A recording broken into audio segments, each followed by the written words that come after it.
যুক্তরাষ্ট্রের নিউ জার্সিতে সপ্তাহান্তে শক্তিশালী ঝড়ে ব্যাপক ক্ষয়ক্ষতির পর আবারও ভারী বৃষ্টির সতর্কতা জারি করা হয়েছে।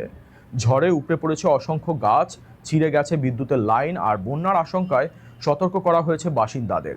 সবচেয়ে বেশি ক্ষতিগ্রস্ত হয়েছে বার্গেন কাউন্টির প্যারামাস এলাকা। স্থানীয় প্রশাসন জানিয়েছে মাত্র কয়েক ঘন্টার ঝড়ে গাছ উপড়ে পড়া ও বিদ্যুৎ লাইনের ক্ষতি নিয়ে 250টিরও বেশি জরুরি ফোন কল আসে। এরপর থেকেই সড়ক পরিষ্কার, বিদ্যুৎ পুনঃসংযোগ এবং ক্ষতিগ্রস্ত এলাকায় উদ্ধার কাজ চালিয়ে যাচ্ছে সংশ্লিষ্ট সংস্থাগুলো। স্থানীয় বাসিন্দারা বলছেন, সুপার স্টর্ম স্যান্ডির পর এমন ভয়াবহ ক্ষয়ক্ষতি আর দেখেননি। যদিও বড় ধরনের ক্ষয়ক্ষতি হয়েছে, তবুও কোনো প্রাণহানির খবর পাওয়া যায়নি।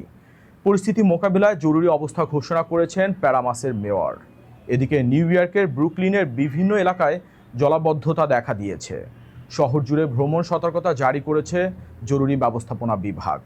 আবহাওয়া দপ্তর জানিয়েছে কোথাও কোথাও 5 ইঞ্চি পর্যন্ত বৃষ্টি হতে পারে। প্রতিকূল আবহাওয়ার কারণে সড়ক ও বিমান চলাচলেও ব্যাপক বিঘ্ন সৃষ্টি হয়েছে।